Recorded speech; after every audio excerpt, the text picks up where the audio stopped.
Climactic. A little. And it's live. We're live, but Will, what are you doing, man? You hit start the broadcast, but what about the video? Where's the video? I don't see the video. All right, so this is Will's first time at the controls. I feel like I was set up here. Hey, Phil. No, I mean, it's fine. Phil's coming in. We are live. We're starting Explain Yourself, the Kickstarter Roundtable, and we are going to run the video intro. We're not going to do the countdown. That seems a little anticlimactic now. So...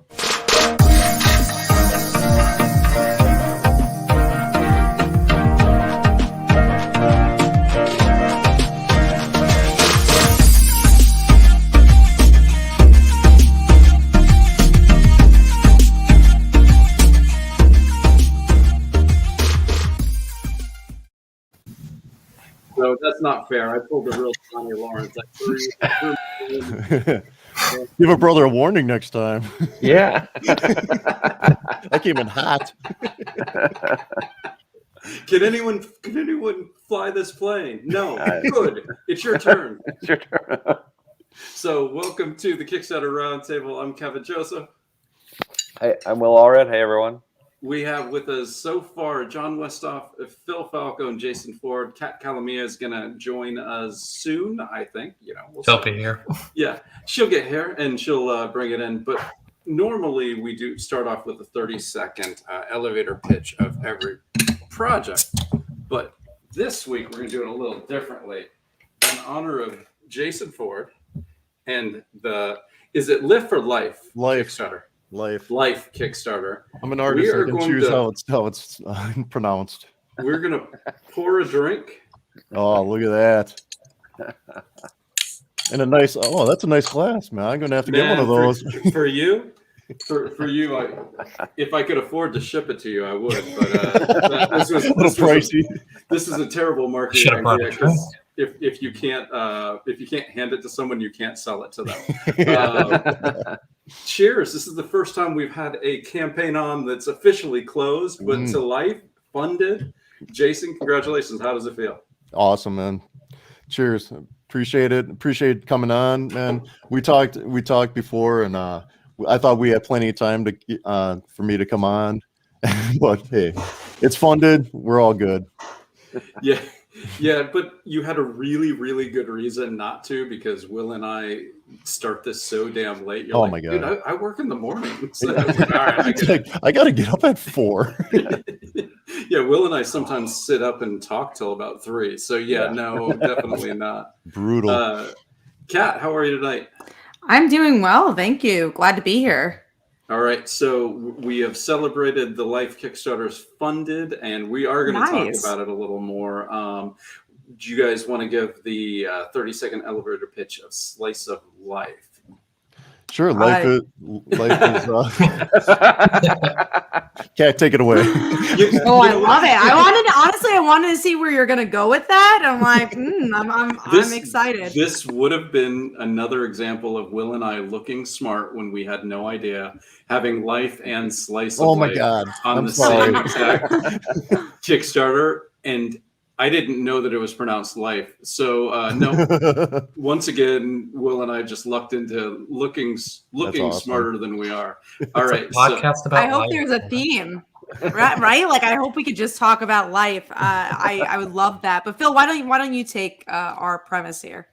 Sure. So Slice of Life. It's about a gritty anime protagonist, Lady Vengeance. She comes to life, has to learn to live in the real world. What? She's behind you.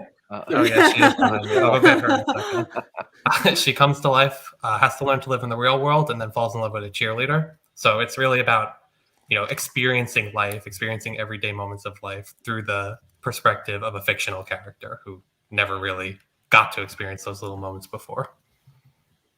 All right, John, let's do the 30-second pitch on Depowered. Yeah, so I'm John Westhoff, the publisher, writer, letterer for Part-Time Comics. I have no life, so that's how I fit in here. But yeah, the current project is Depowered, which is not on Kickstarter. So another loop that Kevin is throwing you for this week. It is just up for the boring old pre-order. which nobody seems to like. There's no excitement around just clicking at a store and ordering. But we actually had an unsuccessful Kickstarter lately. But we're so confident in Depowered as a book, and people were very excited. The elevator pitch is 20 years ago, a group of people got superpowers, but 10 years ago they lost those powers, and similar to what Kat and Phil are talking about, this is their life afterwards. So it's very much a grounded story. You won't see too much of the capes and cowls and punching each other. It's really more about what a retired superhero would be like. That's the short pitch. Nice. Now, Jason, I know that people can't pre-order or kickstart. Maybe they can post-order, but give us a elevator pitch on Life anyway. We got you here. Life is it's a real easy pitch. It's about betrayal, revenge, and a hint of bees. And it's just a simple story. We Apollo and I first came up with it. We were messing around doing the podcast, and we were just shooting ideas back and forth, and we came up with this. And we wanted to do like a short film, but deeper we went into short films, the more expensive it got. So we were like, fuck it, we're doing a comic. And we got DNS on art and Mira Mortal. Oh, it's beautiful. It's beautiful. He did outstanding job. It's all done. Mira Mortal finished it up with the lettering. John helped out with the designs, and it's fantastic. I'm really proud of the project. Yeah. If somebody is watching this and they kind of want to jump on late, how would they contact you? Because just probably Twitter. Yeah, probably Twitter. Thunderduck 360. Yeah, that'd probably be the best one.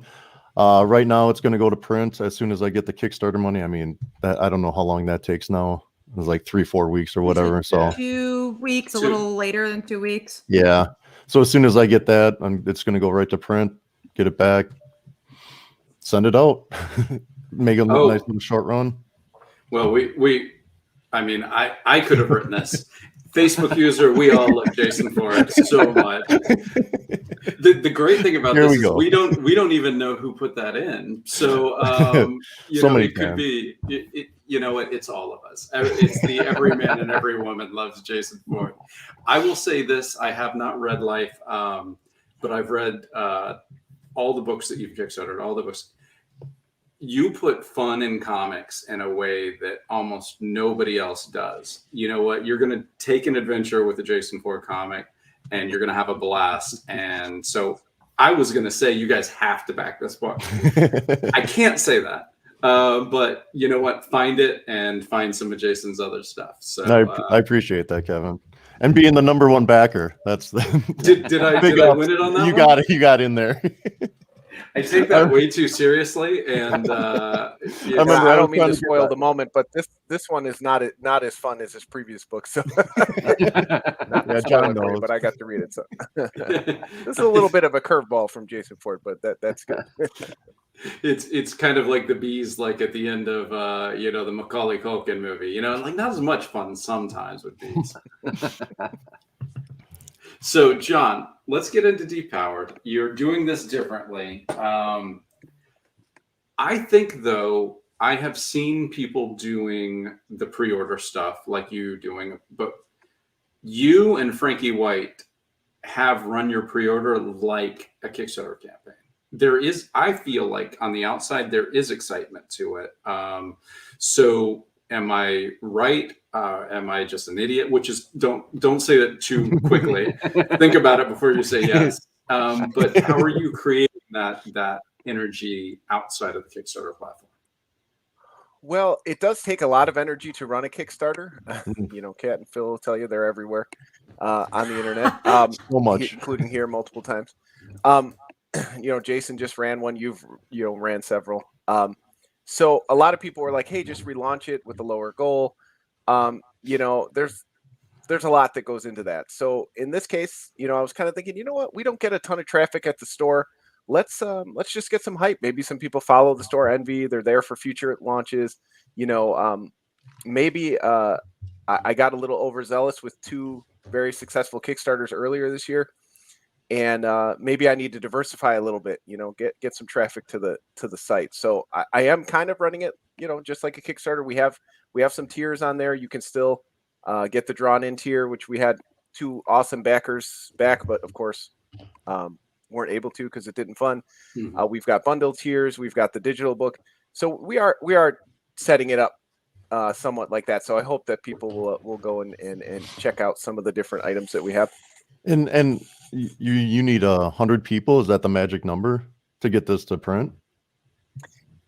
Yeah. So I mean, it varies. Obviously, Jason. You know, Yeah. if we get if everybody backs the bundle, we'll be doing great. But to me, it was like just kind of looking at the finance of printing, a couple hundred copies of the book. Sure. I kind of just guesstimated 100. If I get a combination of just straight digital and print backers, no extra rewards, that would put us right around, the money that I need to just print a full color book. Yeah, it's a beautiful book. I got to Thanks, read it, Kevin, for and showing it. it is gorgeous. While you're there, I'm forgetting bulletproof chicken. But while you're there, grab bulletproof chicken too. The fan favorite. I opened that book, and what is the first line? Because it's been a couple years since I read it, but it's something like, "You just got down, motherfucker." It's yes, my only decent line of dialogue. You motherfuckers fucked up. And then it's all been downhill since that. You peaked too early. You know what? Once you've written, like Hotel California, you don't have to worry. It's done. You've done it. You're fine. Yeah, that book has been very successful for myself and Bob. It's a pretty easy sell, but yeah. Anthropomorphic, over the top 80s action. Yeah, in both books, as you see, a bundle deal. Normally $8, but $5 for both. It's about 64 pages of action, multiple stories in each book. So yeah, get Depowered, get Bulletproof Chicken, and you're helping Depowered get funded. So that's beautiful. What you said, you had 2 campaigns this year. Do you think it was just your own fatigue, or what? Not to get down in the dumps, because I think it's really cool that you're keeping the book alive, but do you think there were any headwinds that hit you on the campaign that somebody who's watching this and running might be able to learn from, so that they miss out? And I'm basically speaking for everyone on the panel too. No, I mean, I appreciate you asking, and I'm not one who's shy about talking about those kind of things. Sometimes you try it and you fail. I had never hit a goal. We had never hit a goal that high. So maybe the goal was too high. It scared some people off. Costs have gone up a little bit. So, for a single issue, it was maybe a little higher than some people were comfortable with. But, if I'm being honest, I wasn't being honest with myself. I did not take the time to do, some of the pre-show stuff that you need to do, set up interviews, be prepared. I got sick as we launched the campaign. Thought I had COVID again. Thankfully, I didn't. So the first, week of the campaign, I was under the weather, and it's semi a one-man show here. So that's the most crucial time right there too. Launch is first week. important. I mean, we got to 2,200, which is good. It is, as some other, people on this panel may agree. It's a category that might not be as popular this time of year. This year is about horror books, and just in general, it's a little bit of a niche of a niche. I'm taking an offset of superhero books, so I have to think that probably left me a little bit on the sidelines, because there was a ton of great books in September and October. I mean, so many great books came out. So it's sometimes that happens, right? You launch it at the wrong time, so to speak, and you just can't find those backers. So yeah, you're right, John. It was when I launched mine, I was like, God damn it! There's like so many good books coming out. I was like, fuck, am I gonna get any headwind? Yeah, COVID has been terrible for 99% of the population, but Kickstarter comic book creators, it has not. They are crushing. And it's kind of like, well, I remember having a book ready when it started and thinking like, well, should I? And then, like the post office was going to stop existing for a while. I was like, holy shit, I think I better run this before there's no more post office, And, it's been good. But then when something's good, of course, everybody needs to run in. And thank God for Will and I we have people to talk to on Friday nights instead of just sitting up late like we used to. Now we get to do it on the TV. So, well, yeah, and a lot of people, were getting their passion projects while the pandemic was going on, and it seems like in the latter part of this year, everybody's launching them. So more power to them. We'll figure out a way to get the book out. Again, I'm in a okay situation. I don't really have to sweat it too much. We'll find a way to get this book out there. Yeah, as long as the book's there for readers, that's all that matters. Awesome. We're going to get back into it a little more, but let's get into Slice of Life. So I had a chance to read this on Webtoons Tuesday Best way night, to read Wednesday it. night. Yes. And so anybody who wants to listen to the pitch, you can read it. You can find out if you like it right now. And it's cute, it's fun, it's clever. I have never read anything on Webtoons before this, so it is the best comic I have ever read on Webtoons. Can I quote you on that? Is You that, can- is that the full Right quote? there. 100%. I'm one going on to the put that back on of the the book. Kickstarter page. Evan Joseph. And you know what? I don't even care if you selectively edit. It's the best comic I've ever read. Dot. Just end. But the one thing I noticed, and I'm going to give the shout out, we do the letterer shout out. Your letterer is horror writer extraordinaire Garth Mathams. How did that happen? Yeah. Well, that's actually an interesting story. Yeah. So when we were looking to do this webtoon, I've been friendly with Garth for a couple of years. Like I reviewed his comic like before it was a webtoon. It was just issue 1 of Witch Creek. And I remember it was on Kickstarter for like $1. I'm like, there's nothing to waste here, it's $1. Like, I'll go pick it up. And I think it's the print comic too. This back way back when. Kickstarter is a different beast now. But I remember that. I reviewed it and we connected then. And, we've been Facebook friends ever since. And then when me and Phil decided we wanted to do a webtoon, I said, let's just ask for some advice because Garth has Witch Creek Road as a webtoon original. We literally was just looking for advice to figure out how to become an original. And then, we were talking and we're like, asking all the questions you would about webtoon. And we're like, we're also looking for a letter. Like, how do you format that? And this is how much, we're willing, to pay. And he's like, I'll be your letter. I'm like, cool. Oh, you're paying well. He's like, yeah, we try to pay well. Look no further. And he's been a great asset to the team. We love working with him. Yeah, he's been such a voice in the team as well. Definitely, yeah. You guys, you mentioned formatting. That's something that I find interesting because Webtoons is a specific kind of format, whereas, an artist approaching a page in a traditional comic, they have a page to work with, whereas Webtoons is more, panel to panel. That there's not really a page. So how is that kind of factored in? I mean, I'm curious about your thinking on how you set up a page now versus how you set up a page. Yeah, that's more totally learning different curve. pacing. It's a learning curve for sure, but you take it, Phil. Yeah, we knew from the beginning that we wanted this comic, we wanted Slice of Life to kind of bridge the gap between web comics, between Webtoon and then traditional comics. So all the pages start out as sequentials, and then Garth converts them into the scroll format. He'll extract the panels and resize them as necessary. And then, we have to kind of do double lettering because the lettering looks different between the sequential and the Webtoon version. So in addition to the reformatting, we have kind of double letter, but I think it's definitely worth it. Which Taylor does the letters for sequential. Taylor Shout does him it, out. yeah. Oh, okay. All lettering right. for the I didn't sequentials. realize. So you've got a different letter for sequentials and Webtoons. That's cool. And Taylor did all of the stuff for the bisexual anthology, correct? Yes, he did. Okay. Yeah, and he's so quick and so wonderful to work with. So it was nice We to, got two to work great with him again. letterers. We do. It's I would say the biggest difference. We still do the page turn. It's so weird. Like I don't think it's changed writing wise anything. It just I maybe. think, what are you gonna say?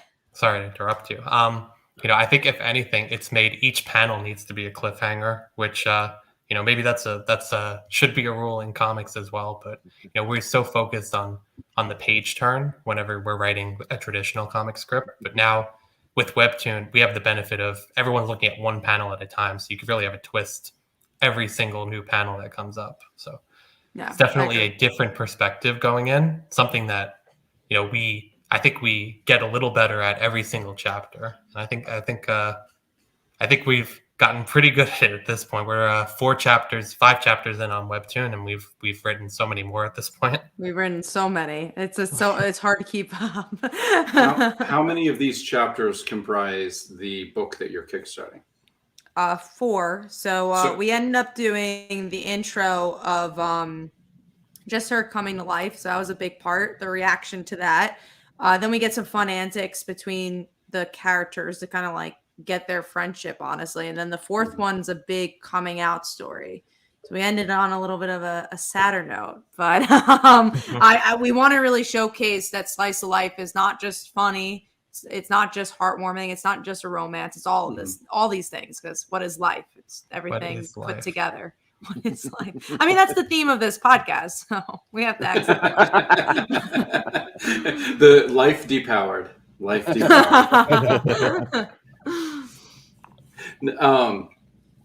Why did you want to do webtoons? Take us back months ago. So you want to do this project. Why did your mind go fame, to fortune? Right. That's why we do anything with comics. I mean, that's why you do comics anyway. Women. Yeah, absolutely. Yeah, the fame and fortune. You go, Phil. Yeah, we actually worked our way backwards. Kat and I collaborated on the crossover between our ongoings, between Like Father, Like Daughter, and Haunting, and we both had our eye on Webtoon. We were both fans of Webtoon. We liked that there was a lot of queer storytelling on Webtoon, and we knew we wanted to collaborate again and tell a queer story. So because we couldn't do it in the crossover, we kept begging each other to do it. We had queer characters, but they weren't ready to say those stories in the crossover. They just weren't ready to come out, so they didn't. And they were like, "But we still want to write something gay," and we did. We came up with the story for Slice of Life, working backwards from that, which isn't the way you would traditionally approach a comic, but we think actually it really worked out in this case. And Webtoon. Cat jokes about the fame and fortune, but it's great the reach that Webtoon has. We love whenever we're tabling at a con and anywhere, we're pretty consistently getting recognized. Like, oh, I've seen that on Webtoon. We've been in restaurants. We've been to like places outside of Comic-Con that have done this. What you guys do? What comic? Did you bring your banner with you to McDonald's? When I opened my wallet to pay, we had a business card in there that had the cover on it, and she saw it and she said, "Oh, that's on my." And then she pulled up her phone. That's wild. It was like the most random thing ever. But yeah, especially Comic-Cons. There's like, it doesn't matter how small, who the crowd is. Someone notices Slice of Life because we have the picture. But no, it's true. Like we've gotten, we're up to 18,000 subscribers in holy shit. 4 months. Yeah, it's like crazy. Can you give me Garth's phone number? I want to ask you. Kevin just forwarded that to me. Yeah, right. How to make Webtoon. And it's like such a great platform and such a different audience, but also like a way to convert a traditional audience. We love it. It's just so cool. Were you guys working on the Buy Visibility project at the same time as this, or did that? Hell yeah! We don't take breaks. Just grinding. We were working on it at the time. Of course we were. Yeah, which was honestly kind of crazy. I don't know how we did it because we had to set this up and get as many pages as we can. How? Phil schedules all of your sleep in Excel. I know how. That's true. It's Excel. Excel really did it. All about Excel. Whenever Phil and Kat are on earlier tonight, our show is sponsored by Microsoft. Anytime Phil's on, it's sponsored by Microsoft. That's right. This actually right before we came onto the show, Phil came over to my house and we looked at Excel sheets for 3 hours saying, "Can we do all these Kickstarters?" ? And the answer is we don't know, but we're still packing Buy Visibility, and that's been a lot. So, I got mine a good 4 weeks ago. So mine came beautiful. Good. Like I enjoyed it. I learned a little bit. I enjoyed it and kind of like was like, I got a 13-year-old kid. I better learn how not to be an asshole in case any of this stuff comes up. I love that. We've gotten so many great comments about it. It's been really wonderful. And we're crazy enough that we're doing our submissions into I love it. We're doing our submissions for the next one in like 3 weeks. and we're crazy. We really are. We're just so crazy. we worked on Slice of Life while By Visibility was live, and now we're working on By Visibility while Slice of Life is live. So and you have some ongoing series too, right? Something like that. Yeah, we have ongoing series. Wow. We got so much going on, and we are talking about new series. It's like crazy. I don't know how we have all the time. We don't, but we work hard, and we're happy with all the products that have come out of it, and showing we could be in different spectrums. I think that's so important in comics, is that you do something in Kickstarter, you do something in the direct market, you do something on Webtoon. You just you got to grow with the times, honestly.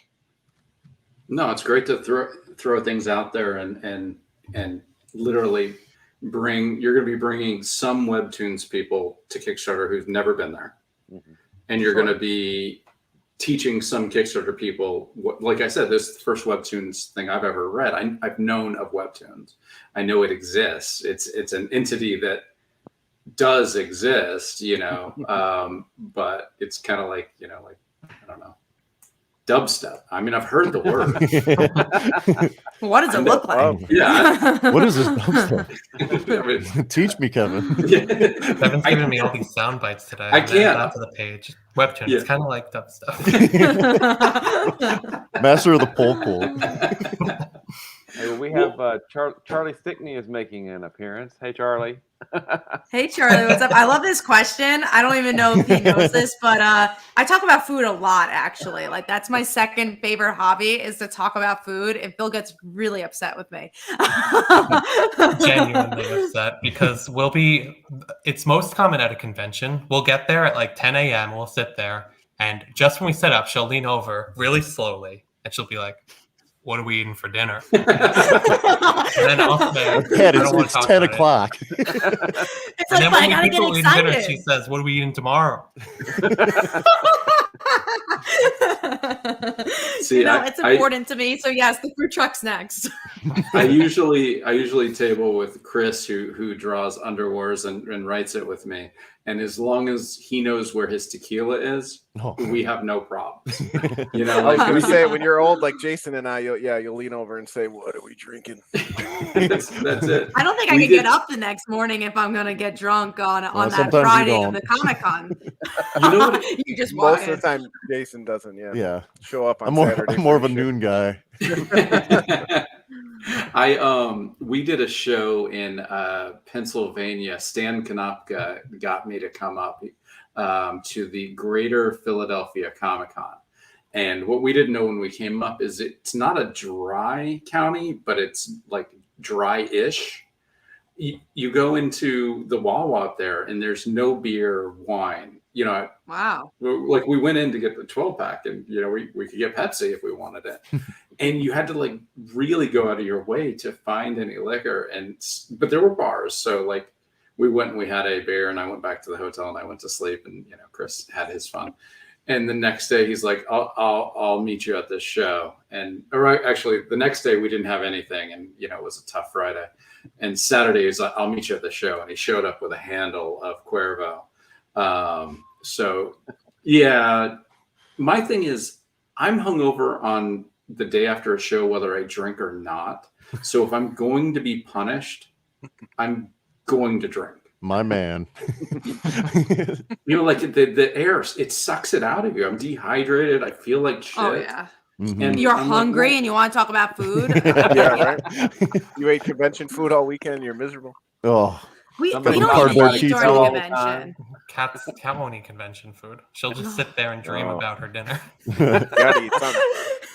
Jason makes fun of me because I bring a whole loaf of bread, peanut butter and jelly. I'm like, you got to. It's like he's living there. I can't make it. I brought a sandwich once, and Kat looked at me and she goes, "That's disgusting." Yeah, did you make it there like John? Too much. Yeah, you can bust out the butter knife and everything. That's crazy. No sandwiches at a Comic-Con. No, you gotta sell. You gotta get the grind. I have this vision of John with one of those small blow torches, like grilling his own cheese. That's a good idea.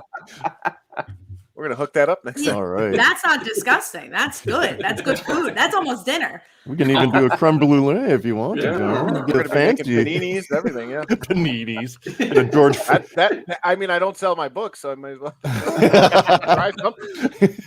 If you do some like paninis with like a really nice marinara and cheese and meat, people will come to your booth and you are going to sell the shit. John, out of that's our end right there, buddy. Yeah. That and shots of bourbon will be. Comic book people are just. I mean, I know I'm eternally hungry. I'm like Kat. I'm eternally hungry too. So I'm like people with Pew coming over to your booth if you do that.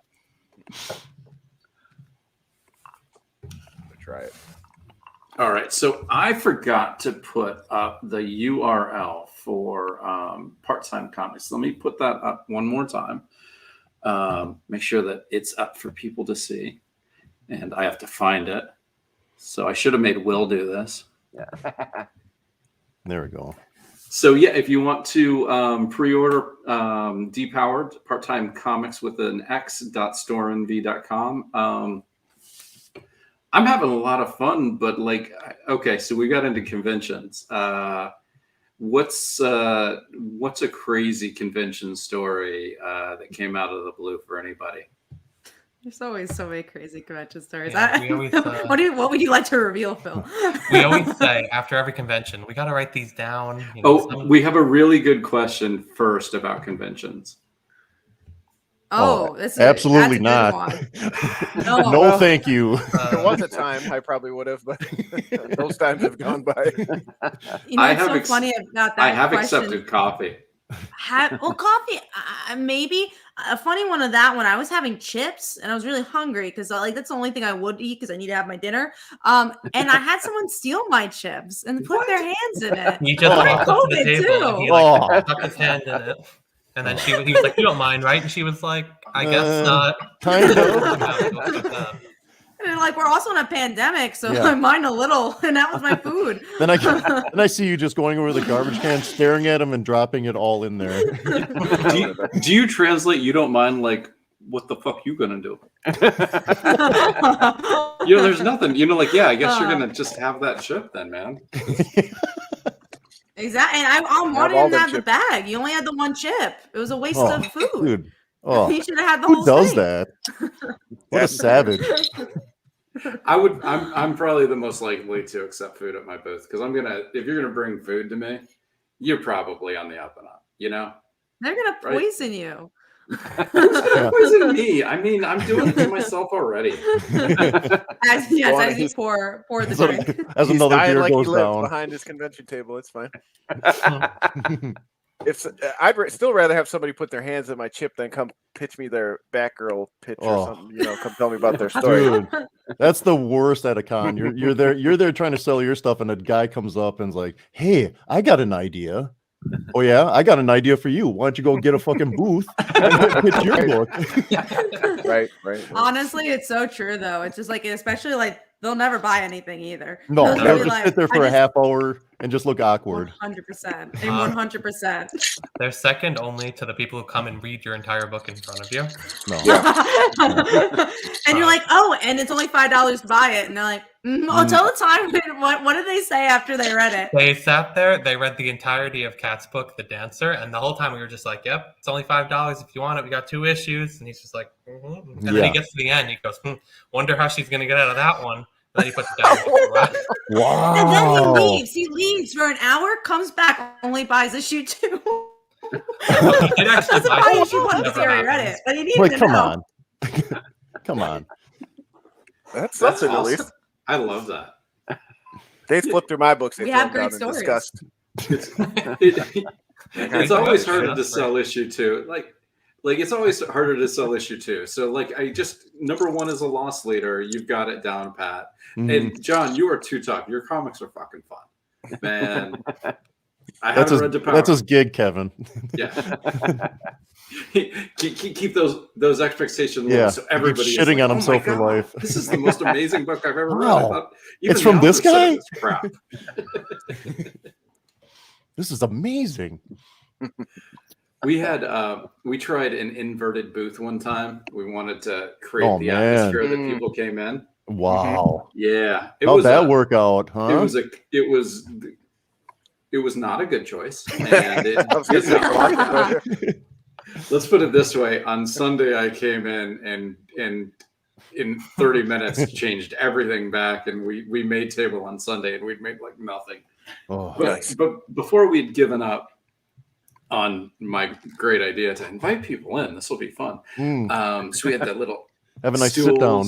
Yeah, and it was just like, it was a really nice open space for people to run away from us.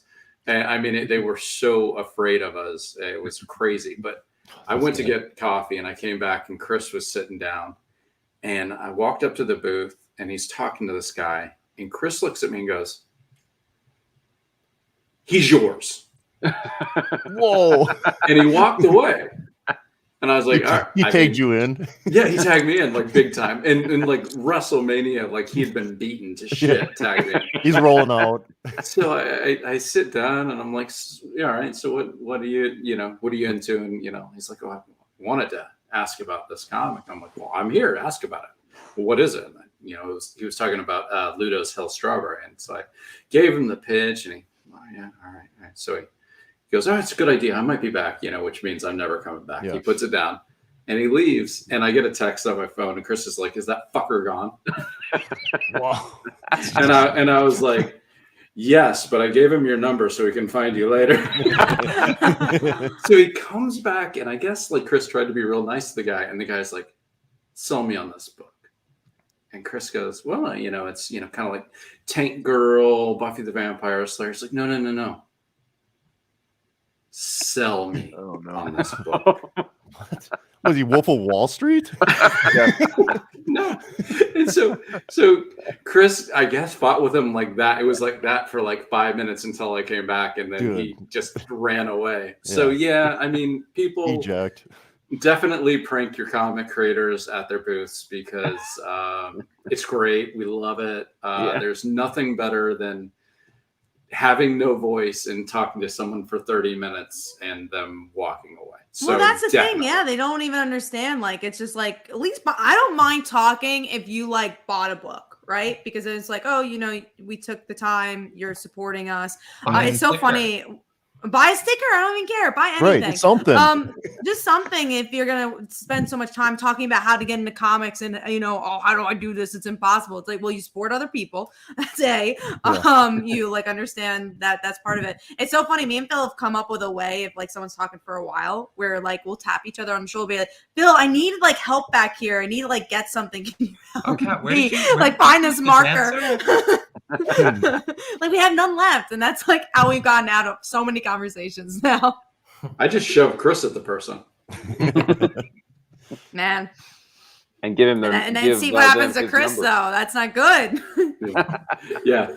Blake says, I guess this is a bad time to ask you guys what you think about the horror short I'm pitching to an anthology. Yeah, absolutely. Except for one thing, Blake. You actually support comic creators. Right. I was going to say, Blake contributes to the community, so go ahead. You are one of us. We brought up Wolf of Wall Street. We'll do it for you. But it's definitely different. The people that actually do help are part of the community or just are interested. Like I actually, though, I just watched, Shang-Chi tonight. If I had a convention tomorrow and someone wanted to talk about the movie, yeah, I'll talk about Shang-Chi. Cool. But yeah, like if you walk up and a guy's eating and you don't want his comic, keep walking. That's my advice to people at a convention. But if you want the comic, do stop me. I will put my food down if you want to look at my comic. But I don't really want to talk about Shang-Chi when I just got a panini from John's booth. You want to enjoy that sandwich. It's funny. Such a good sandwich. But it's funny that I actually had a guy come up to me. I remember this guy, Phil, who quizzed me on life pretty much on like everything about comics. He didn't buy anything. He like questioned, he's like he asked me like what movies I watched, and I said, oh yeah, I have a degree in this or whatever. And he's like, well, have you watched this? And this is all like movies from the 1920s. Like, oh, I'm sorry, I haven't watched it. And then he's like trying to quiz me on comic books. And he's like, well, who was the first villain in Amazing Spider-Man? Was he a gatekeeper? And I'm like, and I thought he was talking about the movie. You are the first He was- villain, asshole. You didn't know Yeah, that, Cat. exactly. Who do you think you wouldn't are? know that. And This it's was so funny our- because we were. Yeah, Sorry, go ahead. we were gonna say. I was gonna say this No, was were the you- first convention that I ever did tabling Oh. at, and like the Yeah. first one we did post COVID, and he's just standing there being so nasty to her. Like she said she And- likes she says she likes Spider-Man, Yeah. and he starts quizzing her on it, and she's Huh? like Pop going quiz, back and hot forth shot. with him, and then, he's not. And I didn't know what to say anymore because I'm like, I don't know what you want. Like, why are you gatekeeping me? But yeah, so he asked about Amazing Spider-Man issue 1, and we just had talked about movies. So I'm like, oh, he must be asking about the movie or something. He actually, he didn't ask about issue 1. He asked about issue 2. And I said, oh, Dr. Octopus. And he's like, no, that's not the right answer. I'm like, what the hell are we talking What? about? He's like, the comic book. Am I getting like, tested? Am I getting tested? And then he meant the actual comic, like the actual issue 2 of Amazing Spider-Man. And in my mind, like, there's been 10,000 volumes of Amazing Spider-Man. Which one? And who the fuck comes up to a table and starts quizzing people? It was nuts. And What's he this would not guy's leave. agenda? I don't know what it was. well, it He was said the I ti- shouldn't be a journalist. He said I don't deserve my journalism degree or my any well, of my he did degrees. say that, but he also said all journalists were evil. So It not Okay, I think we got it. Okay, I think we got it. Okay, got it. Yeah, Yeah, that was the time. yeah. Move along, Psycho. Yeah. I can tell what color cap he was wearing. And we don't need to go any further. Brutal. We've stayed out of the politics so far. I'm going to try to stay out of it more, but I can Timestamp, guess, 41 minutes. 41 minutes. Oh my! When you find the mainstream media at a comic convention, maybe you're looking too hard. Trying to think. All right, what's your best con experience? Like something that just came out of the blue and you had no idea something good was going to happen, and it happened.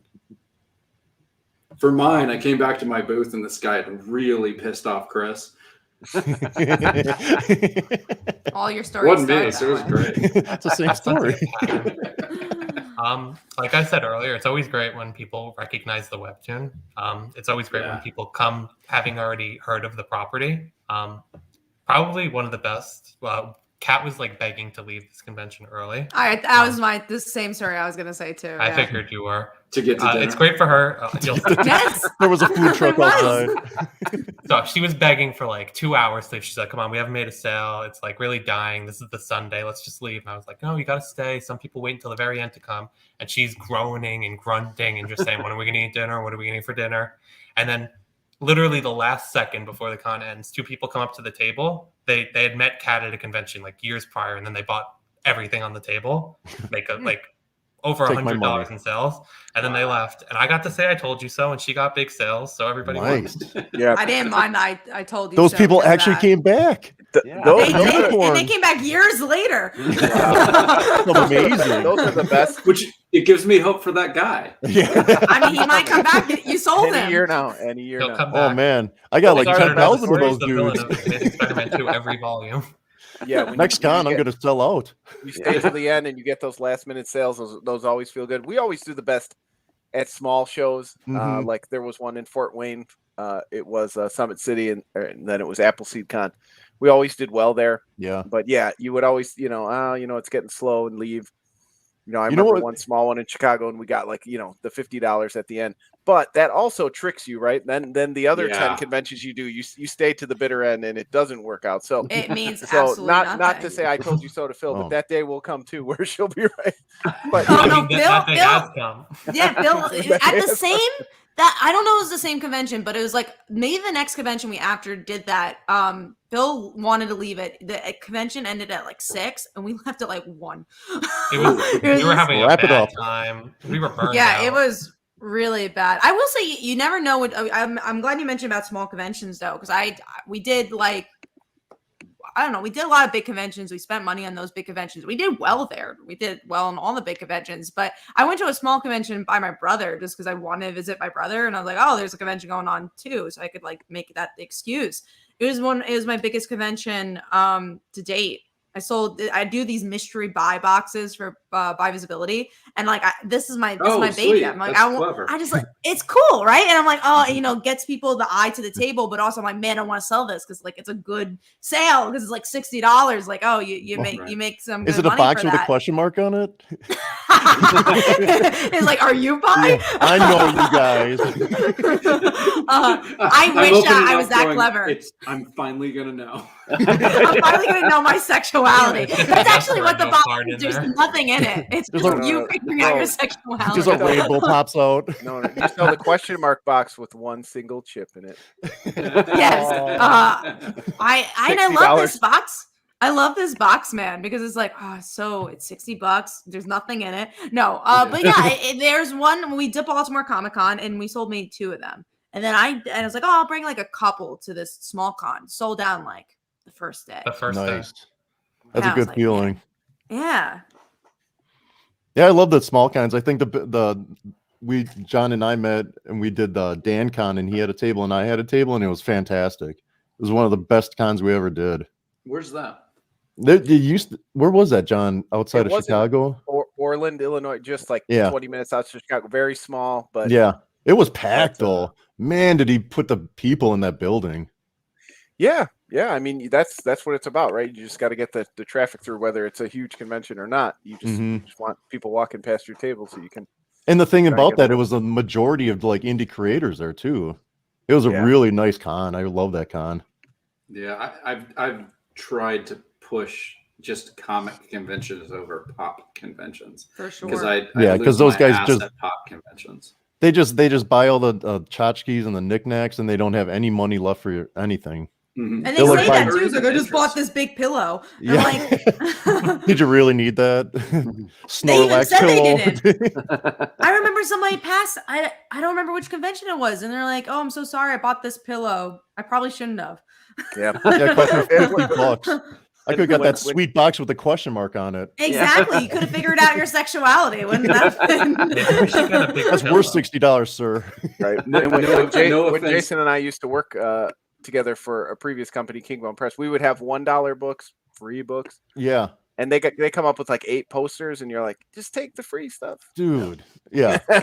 Dude, it's $1. Not to turn this into complaining about conventions, but dude, some of those are drags, and there's just a long weekend. But and I wonder how this is going to shape up, going forward, because I wonder how those small ones are going to survive. I don't think they will.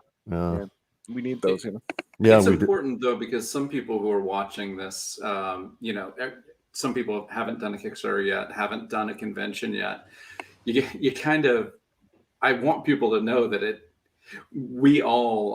social media is about confidence and excitement and passion. You have to show that in order to speak it into existence, but it doesn't mean that you don't fall on your fucking face sometimes. Most times. Yeah. Conventions are definitely where I often just fall on my face, and it's kind of like I have to just be like, this is advertising money. Yeah, I'm with you, man. Like this is marketing. I've had very few where part of that's your what strategy you put in, and I haven't always been the best about what am I representing, and that's something I have to get better with. So there are things you can't control. I don't want people to think, well, if you don't have the question mark sexuality box, you will fail. Some of it is you got to be yourself and hope it works out. And Kat said sometimes people come back 2 years later. There is value in it, but it is a grind, and be prepared for that. Go in and don't throw away money you desperately need for rent, on that Monday. Right. Be smart about it. And, if you can't afford it, then just use that money to advertise, buy advertisements or give away books for free or whatever. That's probably what I'll do at the next couple big conventions. Just go there and hand out a couple $100 worth of books and just say, well, I would have lost a couple hundred anyway. Yeah. There's my go there with a pro badge in your bag and hand them out. Don't guerrilla. Spend the money on the food. Guerrilla style. I'm ready for C2E2. I got my pro badge. Nice. I think the best. Because, go ahead, Will. Shield your ego, because some of those shows could be a real knockdown. They're brutal. I think the best idea John and I ever came up with was the convention we put on together, ICE. Oh my God. That was we killed that. What a fucking night. Put hundreds of hours into planning your own convention. You will do great. You walk away with like $200. Yeah. And then they'll give you the bar tab. And then you're like, that you're short. And then you're like, fuck. I thought we were good. You did that outside of C2E2. What was that one? Right? Yeah. It was a great night regardless. It was fucking amazing. I remember it being a terrible night because I couldn't be there. And I was like, we missed you so much. Yeah. You would have fit in perfectly. I've got to meet you up at C2E2 one year. As long as Doug makes sure to get up there, because I can't meet Jason and not Doug. I don't feel like I can meet Doug without Jason or Jason without Doug. I don't feel like. Oh man, are you ready for that? No one is ready for that. Well, there's one in a month, and then it's supposedly the next year. It's in August, which will be the most amazing. Much better. Switch. Look at Oh, is it? Yeah, there's no way. I mean, that is the worst planning. Chicago in December. No, thank you. I think Does it get worse? I'm telling you, it's going to be better than April. I'm telling you. Like, I don't know, man. This Florida boy is going to miss Chicago. Yeah. And anything between August and April. Yeah, I mean that's a good window. That's a good window. All right, so this is one of the top episodes of all. Here's a couple questions for you. How many books, products should someone have before looking to start tabling? And how do you decide how many books to print? That's a lot of questions and extremely good ones. They are good ones. Let's start with how many books to print, because that's have a one. Choice. Yeah, have a book.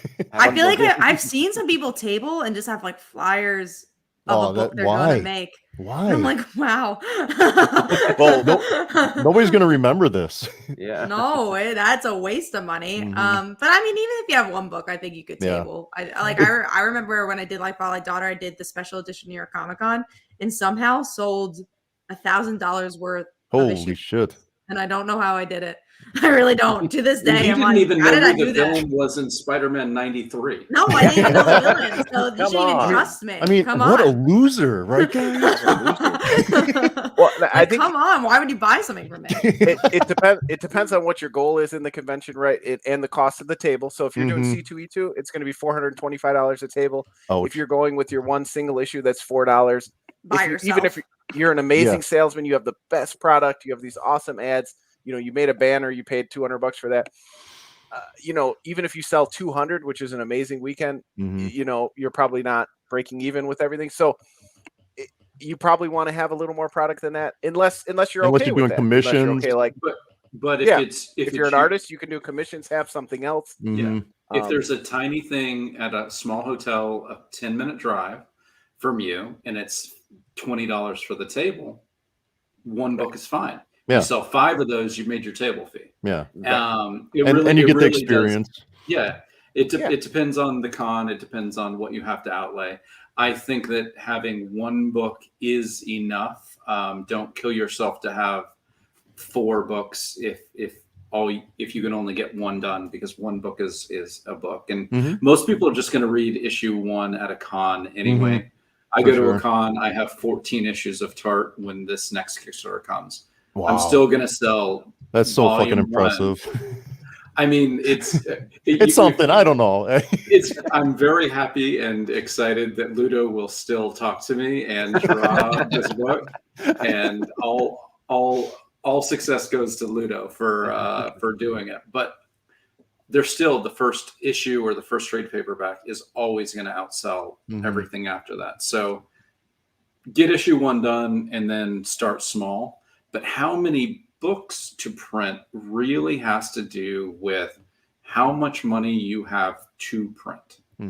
And if you've got an amazing job and you've got thousands of dollars that doesn't affect your mortgage, your rent, your lifestyle, you can go offset printing and you can print, and a place to store these, by the way, you can print thousands and then you can sell these forever, because the more books you print offset, the cheaper each one is.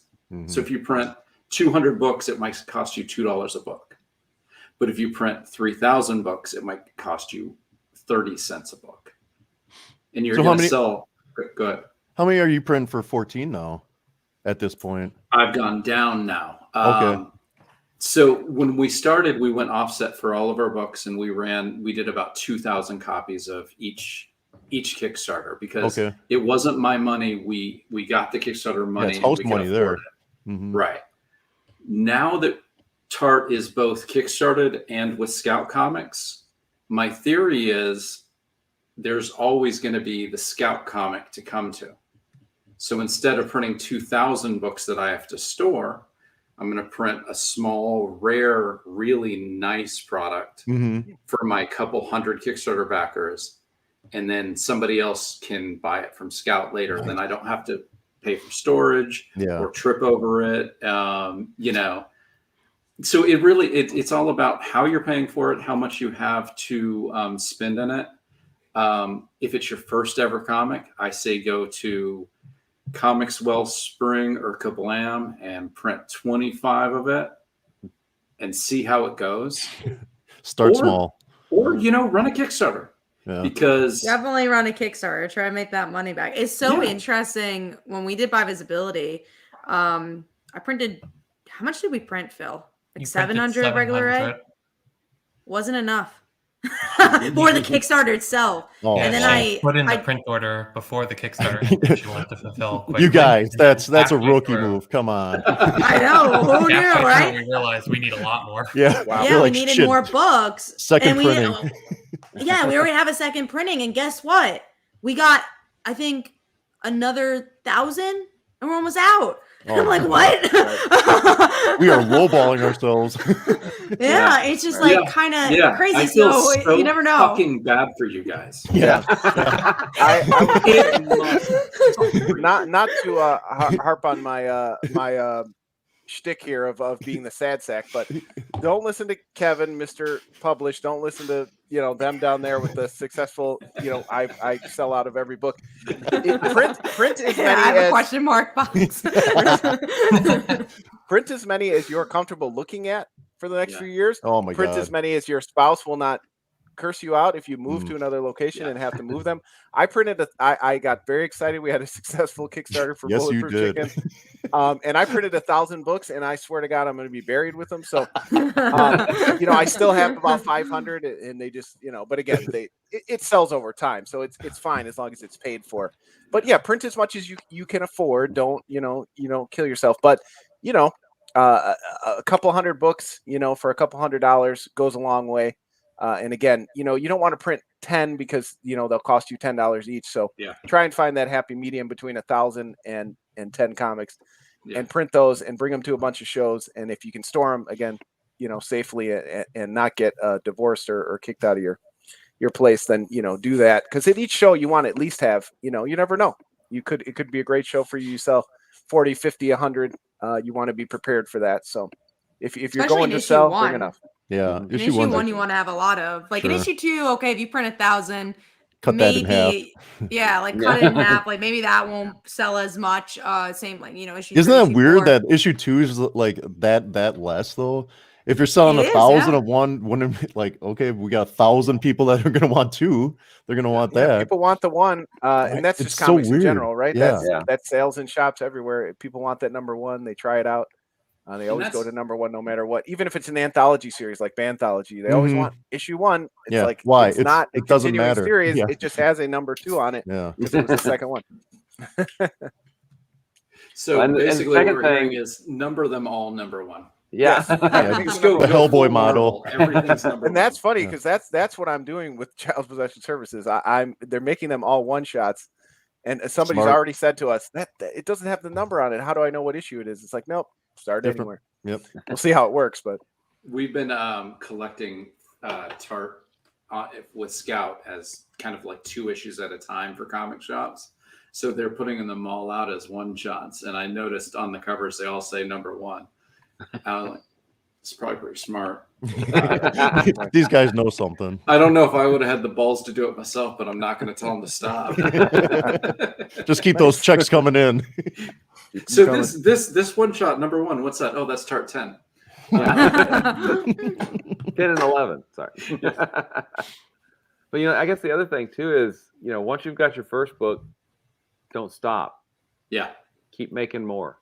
I mean, how you're in comics you made a when book. you have you're in 1,000 comics. books and you're like, man, what do I do with them?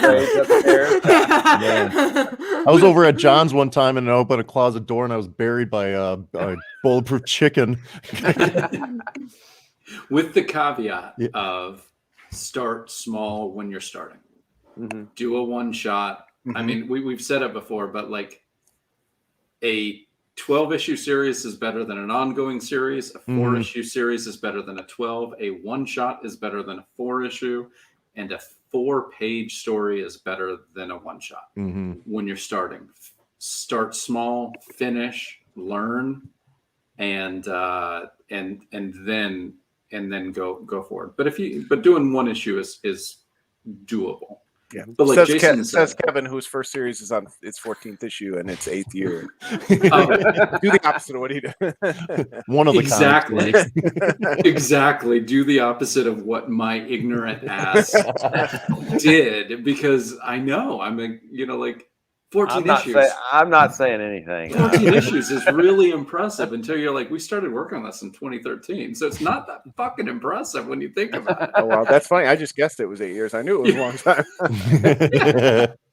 So, and it's interesting that a lot of people also do the opposite, where they're like make a comic and never finish it. And they're like, well, here's a new series. Here's another series. And here's another series. Like, don't have 10 series that only have one issue as well. But you think it's an ongoing book. A lot of people do that. Yeah. They get excited. And, everybody wants to do their, magnum opus right away. I was guilty of that too, Oh yeah, no, like I was like, oh well, every publisher is going to need a Sandman, so that's what I'm going to put together. 75 issues. Here we go. Well, yeah, and Jason is just as guilty, so don't let him. Oh, for sure. Oh, for sure. All right, let's see. It is 12 o'clock. That is the witching hour. We've talked cons. We've talked Kickstarter. Let's talk social media. Oof. Do we have to? It is the. It used to be fun. It's the poison apple / apple pie of getting the word out. It can bite you. It can feed you. So, yeah, I mean, Jason, we became pretty good friends, and we've never met in our entire life. So I have cultivated my feed where I have nothing but fun on Twitter, and I have run away from Facebook completely. Like, I don't even want to be on it, except hi, addicted to podcasting. Thank you. Except you guys. Collective for hosting us. I mean, I love that page. So how do you traverse social media, positives, negatives, and there's both? Oof. I mean, you need to use it. That's a big thing. Like me and Phil, we had our meeting today and we're like, all right, what's our social media schedule for the week? Because we're anal. It's also because we have a Kickstarter. Like normally we won't do that unless we have like a Kickstarter. Although I feel like we're going to start doing it more often, because I think every day on Twitter especially is important. And you have to say something. You have to make it. I think a lot of people who make comics, they make the mistake of just saying, look at my comic. And I don't think that's the right way to do social media. You have to make it seem authentic. And that's so weird, right? Because you're not being authentic. I mean, you kind of are, but you're also trying to sell a product. So I think it's making the balancing act of like, how do you be authentic and also sell a book?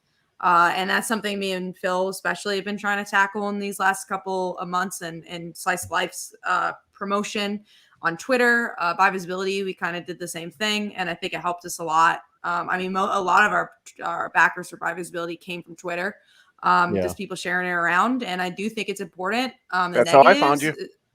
Yeah, there you go. Yeah. And how we're all connected is like through Twitter. And that's like how I recognize everyone's names and how we meet each other and like become friends. And, but the hardship of it is if I didn't sell comics, I wouldn't be on any of these platforms, because they're like, they take so much, mental health from you. They take it a lot out of you because you're, it's literally what they're made for. So it's like, yeah, I wouldn't be on this, but I think they're for us, probably the only tool you could use to spread awareness of your books. So what's your balancing act for tweets then, Kat?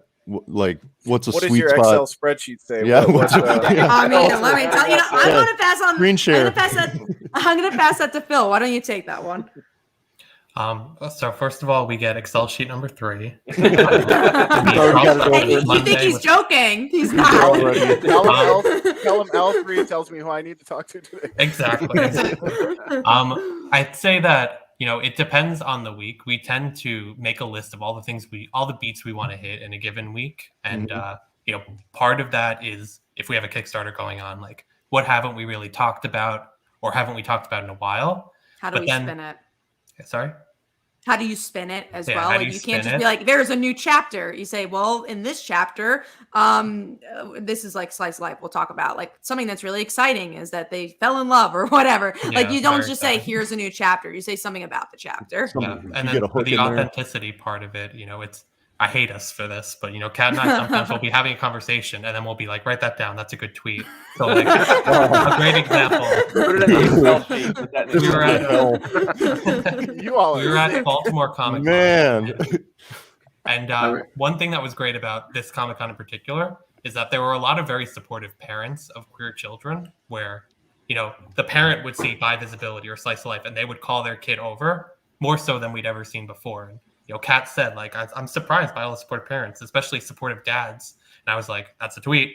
So, that goes into our schedule. And it's authentic in that it was an actual thought and it's something that was heartwarming, but it's also something that a talking point that, can connect us with more people, get more eyes on our projects. So not to cut you off, but what was it like when the parent flags the kid over to the kids book and the kid doesn't want to buy it? Where did they come over and they're like, no, I don't want that shit? Most of the time, that happens a lot. But sometimes the kids will be like, we can't afford that. We shouldn't be spending. Yeah, they're like, oh, I don't want that. That definitely happens enough. The parent will be like, I will buy this for you, and the kid's like, nah, man. I know that's always like, no, please take the book, please. Your parent wants you to have it. Yeah, come on, this is good for you. They're embarrassed. Like, you're embarrassed. I'm like, it's never a good kid, scene. I'm a social worker, and I will beat you right now. But going back to Twitter, what's so interesting is that we had a horrible suitcase situation where every freaking suitcase we'd have would break, literally, because it was just too heavy. It was just like we were just trying to figure it out.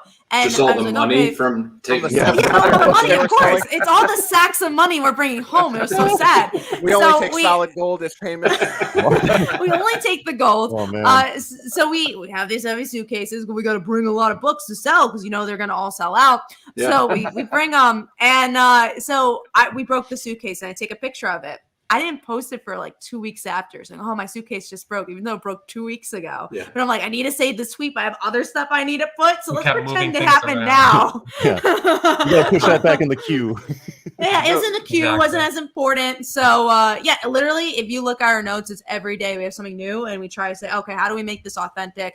There was something today when we were planning where you were like, oh, I've been meaning to slot this in for 2 weeks. I got to get it in. I don't remember what it was. It was actually Will's book. I wanted to share it on Twitter. Oh, Will's? I got Will's book, and I had it in the mail for a couple of days, and I'm like, I need a fit somehow to post that it's here, but I haven't had time. You can wait. It's okay. You can wait. No, it's going to happen tomorrow. It's on the schedule. That's so ironic. It was Will's book, so I'm like, oh, I really want to share this, and I haven't had the opportunity to. So. We've been talking only about Twitter, but you also got to fold Instagram and Facebook into this, and at some point we're going to fold TikTok into it, at least for Slice of Life. So. I got nothing out of Instagram for the. Now let's hear from Jason, who wakes up after 30 days and he's like, "Does social media exist? Social media? Use social media, please." I'm 1,000 years old. Do I have to come back? You definitely used to be a lot more. Used to be more positive. I mean, when I first got on there, I met you. I met Doug. I think that's how we met. Yeah, we met you. We got you on the podcast, and it used to be a friendly place where everybody would share and be enthusiastic and authentic. And now it's just like people just screaming at the sky. It's just like, fucking what? Don't you have anything better to do? I don't. Or it's people planning authenticity, which is, really good. You got psychos like that. I'm willing to bet that Phil schedules the time where you guys, do your Scrooge McDuck into your vault, Yeah. right? Oh yeah. You would think, right? Yeah, we do. Everything's planned, guys. It's we just pulled the curtain. Yes, everything's planned. But then, I mean, like in all seriousness, you kind of have to do it. It really sucks. I wish we didn't live in a world like that. But it's just like you want people to hear your voice, and you want to be unique and different, and that's the way to do it. Yeah. So It's free Blake's advertising. it's still a friendly place once you mute the assholes. Absolutely. There you go. There's a lot of muting going on, Blake. Here. I'm somewhere in between you guys. You curate your list a little bit. Part of it is, who you follow, be, you got to be discerning with that kind of stuff. You don't just want to throw the follows out there anymore. But I mean, I've been on all social media for a while. I'm on Twitter all day. I'm on Facebook all day. I shouldn't be. Don't tell my job, but I enjoy it. I still enjoy it. So, the authenticity part for me I don't have to, schedule it. I just kind of interact with people, and that helps grow my brand. But you're right. You do have, I kind of have to force myself to remind myself, you are on here for another reason. You do need to advertise. But I've made a lot of friends. You're doing it right, though. You're doing it right. Don't we hate don't social media, so we have to schedule it. Well, that's fine. You have to be honest with yourself. I enjoy it. I love it. I've met so many friends on there, especially I play the game Magic the Gathering, and I've met so many great people on there to interact with, and we talk about games. I met Jason on there. He so kindly, how we met 100 years ago. He and it's read my webcomic at the time, World's Strongest Mailman. He's like, I want to have you on the show. And that was like a great feeling for me as a creator. He was one of the first to be like, come on, talk, like Kevin did this week. Yeah. And that's still a good feeling for me, those kind of interactions. And now, 10 years later, he and I are friends and collaborators and all that stuff too. So I still find those moments rewarding. But again, I do, I also understand you got to curate your list a little bit. But I also am a social worker by day. So I do feel like I don't get as overwhelmed like Jason is saying, like by the negativity. You've seen worse. You've seen worse than a bad tweet. Right. And you can also look beyond what they're saying and just say, okay, this person's, whatever, they may have something going on. You kind of build a little bit of empathy. Some people it goes too far and you mute them or you move on, you block them. But for the most part, I can kind of move past that. It's part of, but again, I've been a social worker for 15 years. I've gone to school for 7 years. I don't expect people to have mental health training to navigate social media, but they don't. You kind of have to. So that's my advice to you: is first go to school, for mental health. Then it'll help 6 to 8 years, and you'll be fine. Yeah. Then you That's create what the your social Twitter. and social media. You create your Twitter. I'll be back in 8 years, John. It'll all work out for you, but I'm pretty careful about who I follow. I am. No, you're not, because you follow Jason. I know. Someday he's going to be back, and he's just going to be the old Jason on Twitter. I'm not throwing him away.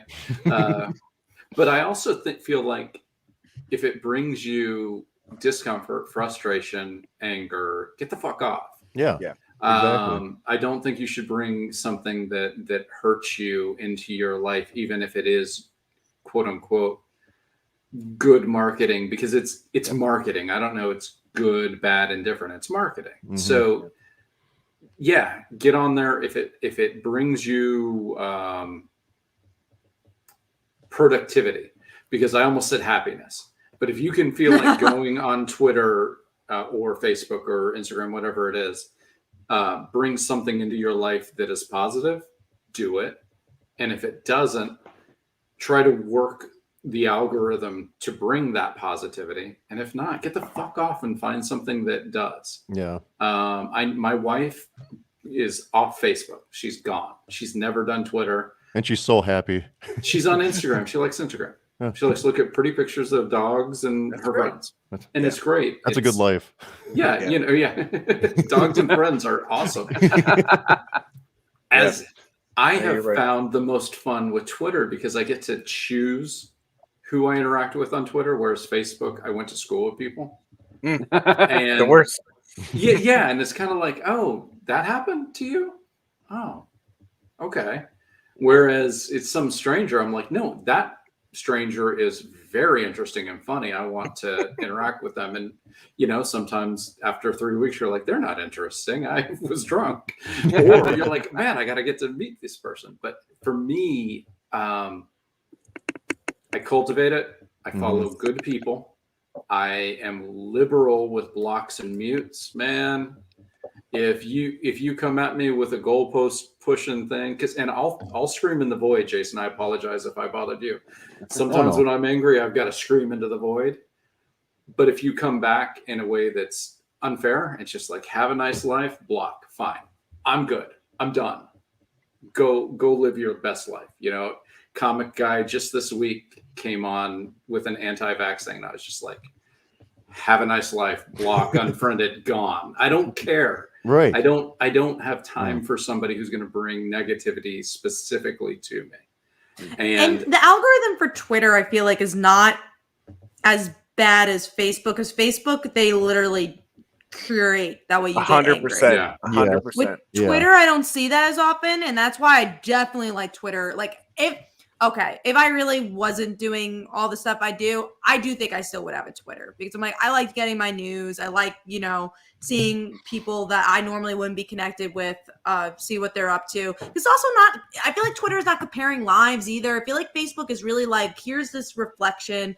You suck because look at what that person's doing, because that's what all of Facebook is. And I think Twitter, luckily, is a little different. Yeah. Exactly. Yeah. And they make the algorithm literally do that. I'm sure Twitter does it in some line, but I never really Twitter noticed it. sneaks And up on honestly, you. I don't usually get angry. Twitter sneaks up on you. Twitter. You think so? I'll be doom scrolling. I'll be all happy, and then I'll come across something devastating. I like Instagram.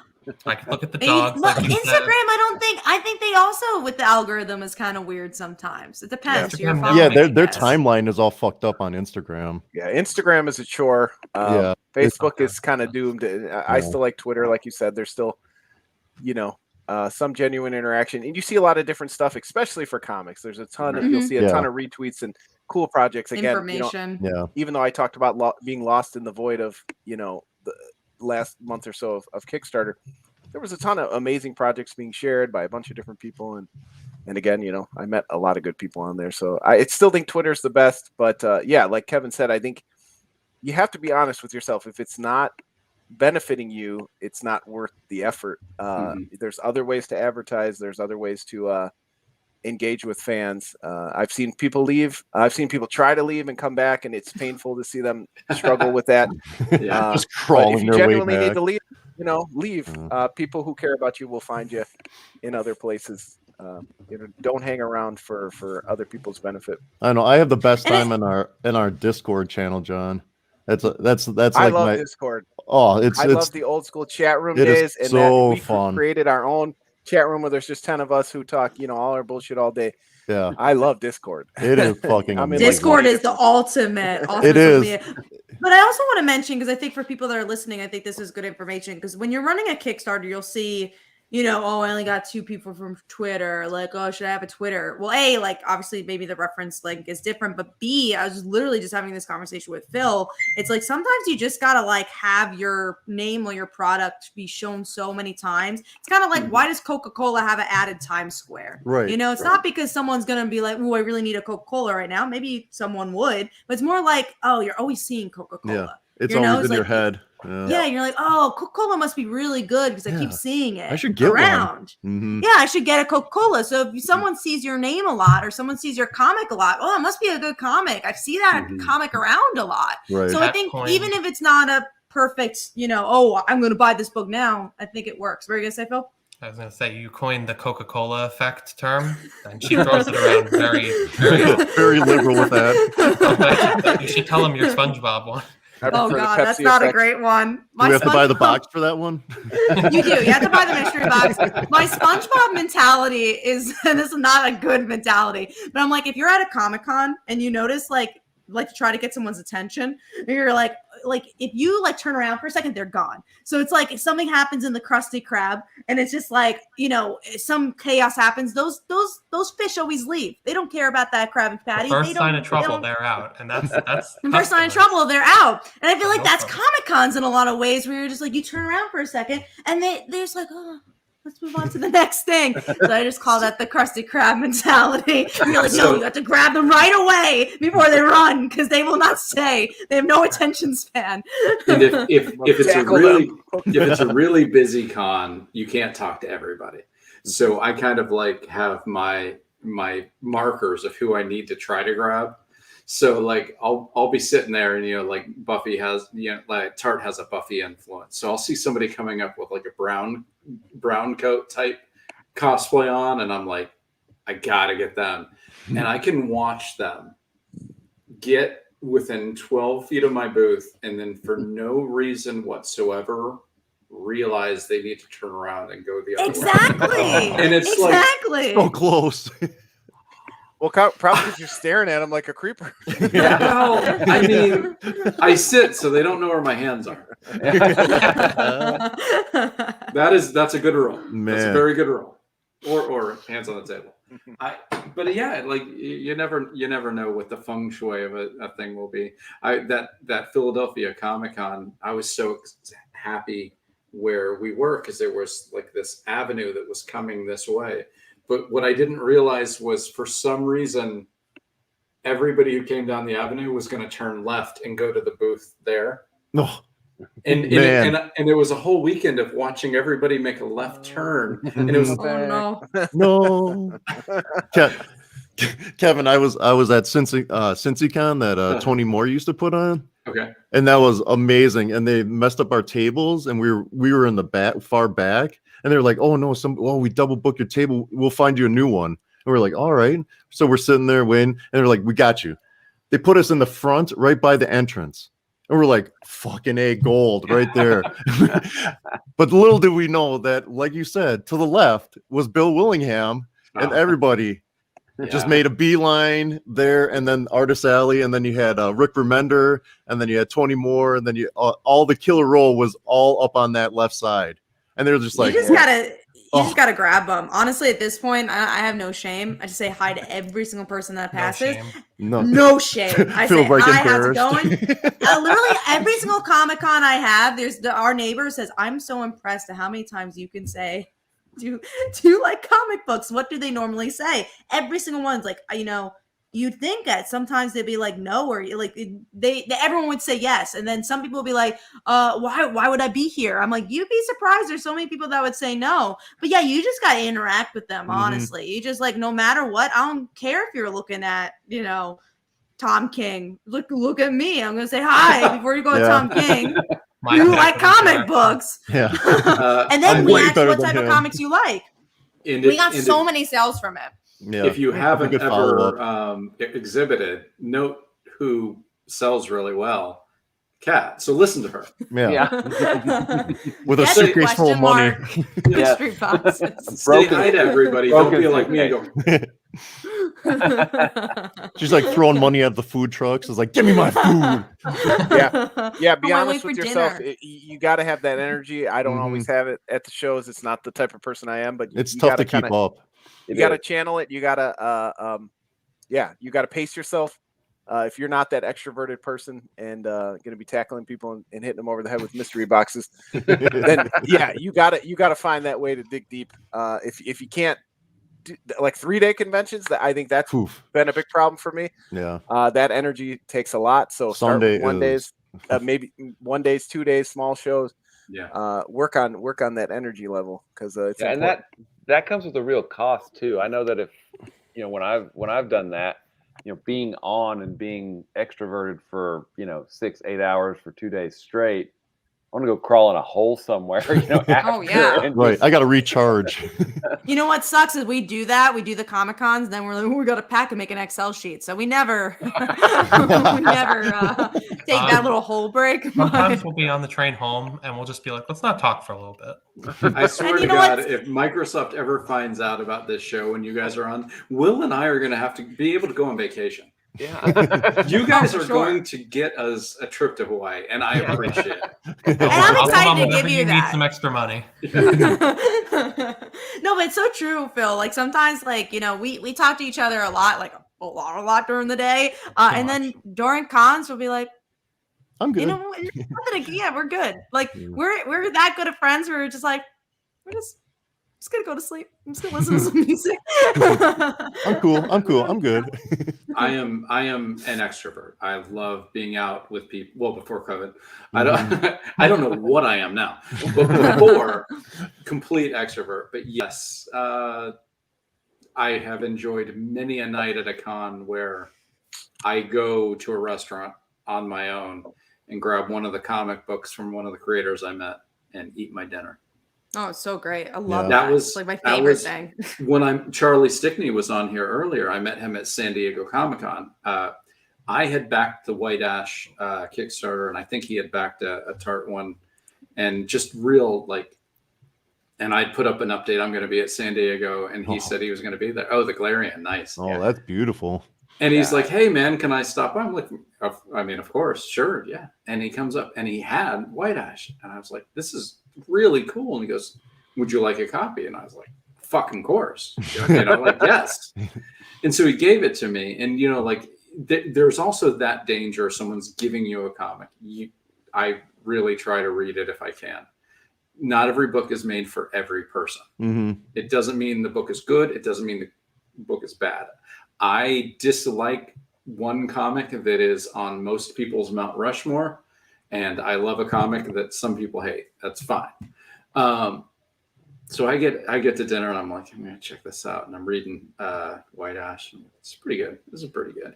And if you haven't read White Ash, it's about a 48-page first issue, and there's a reveal on page 48 that makes the first 47 pages genius. But you don't realize it's genius until the reveal. So like I'm reading, I'm like, that's good. I think good artwork. Yeah, it's written pretty. Holy fuck, this is the best comic book I've read in months. With one page turn. that one page turn, that one reveal made everything that I was having like small misgivings about make complete and total sense. And I was just like, oh, all right. I'm in good hands with this Charlie Stickney guy. You know, and that's just from, you know, being able to say, you guys go party, I'm tired, and I'm just going to eat a burger and read comics, and, you know. So take that time for yourself if you're on a convention. Oh, yeah. No matter if you're extrovert or introvert, you really just do need the time and just understand. Yeah, honestly, there's times where like we go out to dinner and be like, man, I don't even want to do that right now. Let's just DoorDash and just like go to sleep. After you know, she it's looks like forward to it the whole day. Except, the whole day. And then usually it's Phil who says, let's do DoorDash.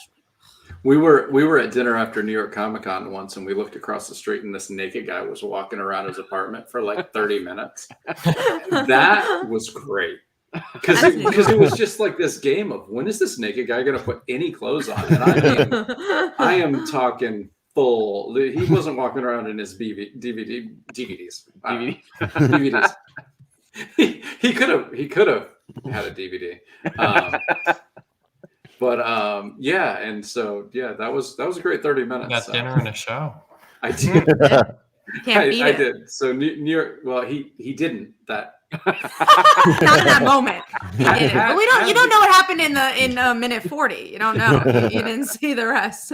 Had he, I wouldn't have needed your buy box. I wouldn't. You're like, the mystery is gone. That sucks. That I want to sell you a $60 buy box. I hope you still buy it. All right. Kevin, how were those big cons? I mean, those are two of the biggest, and I'm even scared to even try to table at something like that. That's so intense. I would do New York Comic Con again in a second if it didn't happen right in hurricane season. Okay. The last show we were at, a hurricane hit Florida the day after, like the day we flew was the last time airports were open. Chris missed his flight. I got up there with half of our books, not all of. I mean, it was a disaster. Mm-hmm. And like monetarily, we dealt with that for like 3 years, making up for the money we lost because of a hurricane. Yeah. I'd go back to New York Comic Con in a second. San Diego Comic Con, I won't go back unless Tart is a TV show that I can use to lure the people. Is that the hook now? I mean, it was just, it felt like no one wanted to find something at San Diego Comic-Con. Yeah, that's They knew exactly what they were going for, and it wasn't a new book. Whereas at New York Comic-Con in the small press where we were, I felt like a lot of people wanted to discover. Okay. It's more of a Comic-Con because San Diego doesn't even have an artist alley. New York Comic-Con, even though it is still a pop culture con, it still has a very big artist alley that people want to go to. Yeah. Yeah. I would imagine San Diego is that big. Why wouldn't they have an artist alley? Is it just about? Man. It's just about pop culture at this point. I'm not saying it's not about comics. Yeah, but it's like it's not even on the radar. Yeah. Yeah. I mean, maybe there's a we did it in a real booth, which was thousands of dollars. Maybe if I would have done the $495 cultivated thing where they choose you, and I wasn't trying to make up $3,000 when I showed up, as opposed to trying to make up $800. Maybe I'd feel differently, but it was fun. I'm glad I did it. Mm-hmm. Really glad I did it, but I'm not hankering to go back until someone else is paying the bills. Scout Comics, flip that bill. Hey, if Scout wants to go, and I will work my ass off. I'll sell everything they got, but I don't want to be the guy, signing the credit card thing at the end of the thing. Well, I never had the pleasure for San Diego, so I don't think that's ever on my radar. But I went to New York once, didn't table, but yeah, it seems like a great show. It may change next year, Kevin, with C2E2 changing. They may shuffle the deck on when they have the Reed Pop show, so we'll have to see. That I would go back because I lived in New York for a little while. So I saw something in the private chat, a special reveal. Can we share this, or you can share? I was just throwing it there for the end whenever you do the wrap up or whatever. I didn't want to jump the line, but yeah. No, I mean there's no line. There's no line. I'll pull it up and I'll share the screen, and you tell me what you're sharing. Look at John being slick. Smart. Always hustling. I know. Right? You gotta take advantage of these moments when you're on the big show. The big show. Wow. Okay. New favorite guest. He just made friends with us. Of course, the link is dead, right? It is. It did not come through like I thought it did. Oh, that was a womp, right? Whatever. $60 mystery box of Kickstarter reveals. Nice work, John. Oh well. Okay, I'll try it a different way. Well, while he's trying that, I think Kat and Phil really, and even John and Jason really kind of prove that if you can table with a friend or with somebody, if you have a con buddy or even a Kickstarter launch buddy, I mean, that's extremely important because then it's just not all on you, And if one of those buddies is an artist, that makes all the difference. Oh, for sure. I 100% agree. I've done cons myself, and I've done cons with Phil, and it's definitely a different story. Honestly, just for mental health, and not even about selling. It doesn't matter about that. It's just it's such long days. And it's just nice to have a friend and just talk to somebody who understands what's going on. We play games all the time. We're always playing games. The first game is what food are we going to eat? The second that's not even a game. That's real life. Yeah. One game we play is because we always ask do you like comic books? And what type of comics do you like? We play someone says, "Oh, I love Land Before Time." You have to figure out, in your comic. How do you pitch your comic to How do you pitch your comic to Land Before Time? So that's I said, funny. well, this comic is just like that. This comic is oh, you like dinosaurs? Comic. This is our oldest comic. Someone said about Power Rangers. This is so funny. So there's someone comes out with a Power Rangers suit. And I really do like Power Rangers. And the reason I like Power Rangers is the reason no one else likes Power Rangers. I like the civvy stuff. I really like, seeing the teens do stuff and have a secret identity. So I'm trying to promote my superhero book. And I said, I see you like Power Rangers. And I could, because I was thinking about our game. I couldn't stop laughing at him. Not at him, but I was laughing while he was there. Because I was thinking, I'm trying to sell this book and I'm really trying to spin a web that means nothing. And I was like, oh, you like the slice of life? And his face stone cold. He did. I'm laughing. I'm crying. Doesn't care. He really wants to hear this Power Ranger pitch. He didn't buy it. He's let me see where she's gonna go with this. What do you think you did wrong, Kat? What happened? I said maybe he would have bought it if he didn't cry laugh all the way through the pitch. I don't think he would have. I don't think he would have. I really don't think I had anything there. To this day, he remembers it. He'll come back. Again, a couple of years later, he's like, I really like that Power Rangers comic you pitched me. But yeah, that's one of my favorite games. What other one did we? There's some funny ones. What are some other ones we had with that game? I feel like those are the two that came to mind. But the Power Rangers and the dinosaurs were definitely the best. I like when you give up, when it's like particularly to the end. Fuck it, you're not buying this book. Like, oh, I like Battlestar Galactica. She'll be like, oh, well, we got a superhero book. We got anyway. There's one who said Watchmen, and I was like, if you like political satire, like there's a KGB in this one. At New York, one time we were, we'll do a coffee and then a shot and then a coffee and then a shot. And we kind of Elvis Presley our way through all our comic conventions. But Chris handed me, he puts his tequila in like little like soap bottles to get them through TSA. And so he goes, you want a shot? And I said, yeah. And so I took it and I started drinking it. And I didn't realize it was like a 4-ounce like shampoo bottle. And I needed that pet. So I drank it. And I handed it to him. And he looked at me and goes, what the fuck are you doing? And I said, what do you mean? He goes, that was like soap. It was shampoo. This time he cleaned it out. There's another story I won't tell because it wasn't me that was affected. But he goes, that was like for both of us and like 2 pulls each. I was like, well, it's gone now. That's it, dude.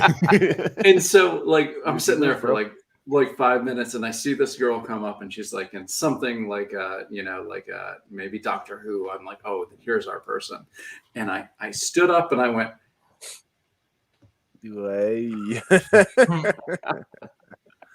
and I tapped him on the shoulder. And he looked at me and I went, he goes, okay, I got it. And I sat down and for 12 minutes I just was like, oh, I drank too much. Because I stood up and was paralyzed. And then I sat down and then I was fine. And at that moment. So be careful too, guys. Just be careful. Just like, know your limits and know what size shampoo bottle limits. you can drink from. Yeah. And be careful who you table with. Sometimes you don't leave with funny stories. Sometimes you leave despising each other, like, this guy down there, like then you don't talk to each other for like a year. And that's fine too. That can happen. Yeah, it's a stressful day, but I am going to be a Debbie Downer. Yeah, that link is not working. I apologize. It's back and better than ever. Yeah. So this is the point of the night where Will and I go through the campaigns that are still live, unlike life. Jason, I want to say thank you, man. Thank you. I really wanted to talk to you, and I was feeling a Likewise, little man. Upset that you wouldn't come on. So thank you for coming and gracing us, even though you didn't have a live campaign. No, I appreciate it, man. And we haven't talked in a while. It's been a great time to hang out again, man. We gotta hook up sometime. Well, if you're not on Twitter, I don't like you. So. God damn it! Now we gotta come back. You're not finding him on Facebook. So. No, don't do it. You be you for you, not for me. No, I had a son, so he took up the majority of my life until he got into school. So that'll do it. That'll do it. So this is the point where you can dip if you're tired. Will and I are going to talk about the campaigns that are still live that we've talked about. You can hang with us and hear about them if you want to, though. So well, me and Phil are going to Six Flags tomorrow to sell books now. There's 2 cases. What sliding down the water slide? You guys just set up a table. Well, thank you so much for having us. And I can't wait to sell books at Six Flags and get all those books wet. I remember Chip Zdarsky did that at one of the big shows. I don't know which one it was, but he just stood outside one of the huge shows and he had a rack and he had all of his comics. That's so funny. And it's Chip Zdarsky, so it was right when Sex Criminals was huge. So I'm sure he really made a lot of money or got arrested, one or the other. Either one helped the street cred. In Jersey, right? Six Flags. Yeah. Great Jersey. Adventure. It's So gonna be cold. we'll have a great. It's gonna be cold. Supposedly they're doing a Christmas thing, and one of our friends is having a birthday, and he wanted to go. So we're like, all right, let's see how this is gonna go. I'm just south of Six Flags Great America here in Illinois. So when you make the rounds to all the Great Americas selling your books, hit me up. We'll definitely take the tour. We're gonna take the tour. It's on our list. I promise you. Find all Only- Six Flags. Is it in the Excel spreadsheet? I mean, Yeah. Of course. You got to follow the We queue. wouldn't be doing it if it's not on the Excel Oh, yeah. Excel spreadsheet. Absolutely. Mm. All right. Good night to everybody who's leaving, and Bye, guys. and Yeah, thanks for having us. hang Hey, out Phil. if you want to hang out. Excel, man. Excel. You call me Bye, when you guys. need that sponsorship. Nice to meet you. Good night. Nice meeting everyone in person. Bye. Oh, John, I think the link worked for me, Kevin. If you want to give it another try All right. before we start the. Yeah, let's do The it. annoying guy who can't set up his super special reveals has a special reveal. Is that I all mean- done, John? John. Ooh. Maybe. I think it's gonna work. Hooray! It's not much. There we are. There we Hey, go. yeah. Oh, no. Yeah. All right, First you. time announced ever in the history of the world. I've teased it over the last years, but part of the reason we didn't do the Depowered launch is we do have another Kickstarter in January. And you don't want to butt them up too close to each other, but this is a project I've been working on with Dan Doherty for a couple years now. We tried to pitch it, and now we're going to Kickstarter. We're doing the self-published thing. Drumsticks of Doom is a heavy metal comic about a young woman, and the basic pitch is Black Sabbath became the most popular band in the world instead of the Beatles, and the world was changed forever. And it's one woman's kind of journey through that landscape as it looks when heavy metal rules the world. And it'll be coming to Kickstarter late January. So please follow the campaign. We're very excited about it. Again, Dan's an amazing artist. You talk about shows like New York and all them. You've probably seen him around. He does the amazing comic Touching Evil, Beardo. That's his handle, and the comic syndicated strip he's done for I think about 8-10 years now. He lives close here in Illinois. He and I have been friends for a while since we worked on a project called Banthology about a decade ago. And I've been trying to think of a project to do with him, and finally, after years of mulling it over, we're finally coming out with Drumsticks of Doom. Man, that looks tight. That cover treatment, that looks nice. Yeah. I like that. Yeah, I know the name. I know Dan's name, but I don't know. No, he's a beautiful man. He is. Oh. He'll make you jealous. Okay, I like Yeah. that.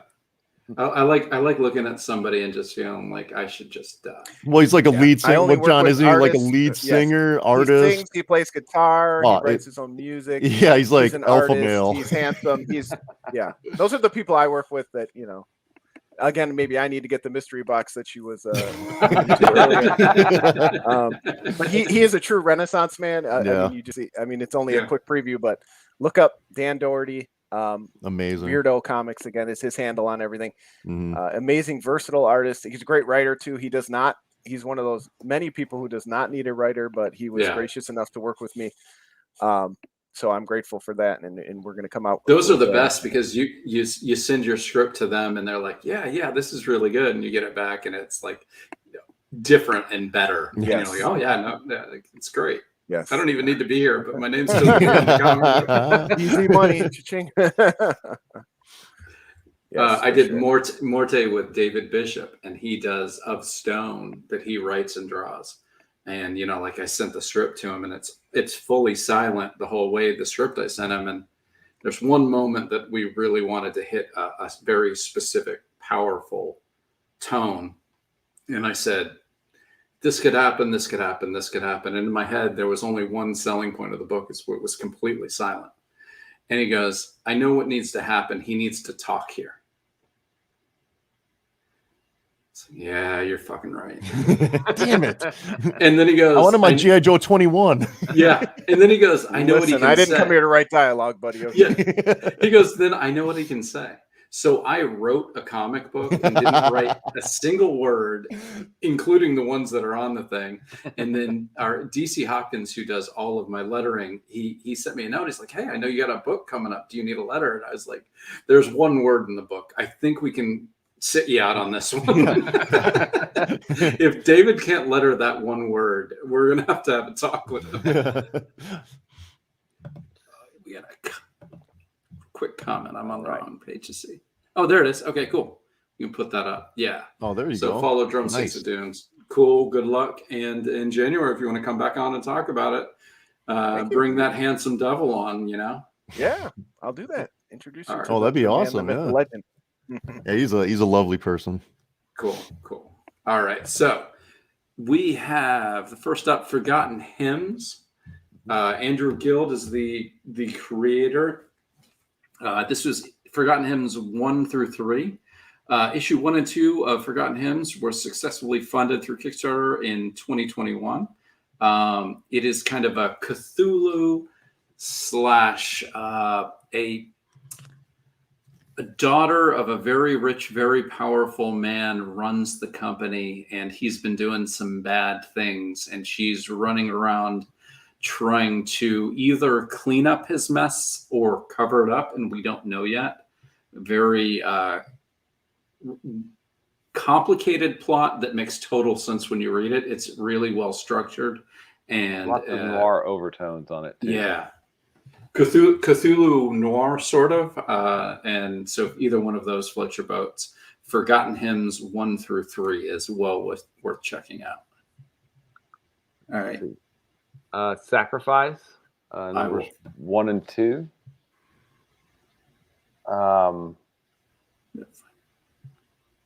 That looks like it ends on November 17th.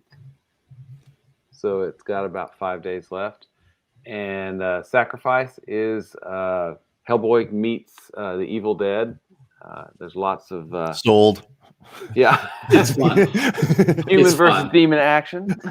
Yeah, basically, God is dead. The Hell regions are trying to come to Earth, and a baby is born that will become Lucifer when it is sacrificed, and Michael and a couple archangels stop the sacrifice and save the baby. But when that baby dies, hell will take over Earth, and you kind of 20 years later follow this new world order.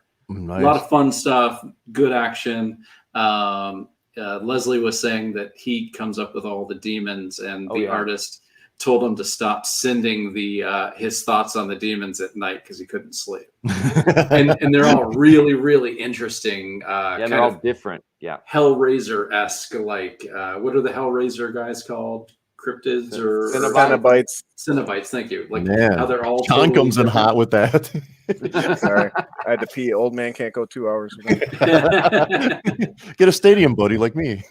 Blake Spuzz says, I just read issue 1 of Sacrifice and it's badass. Damn right it is. Oh, and if Blake's still with us, if you, thank you for backing and listening to Kevin's support. It looks like he also picked up Bulletproof Chicken, so appreciate it. Oh, brilliant.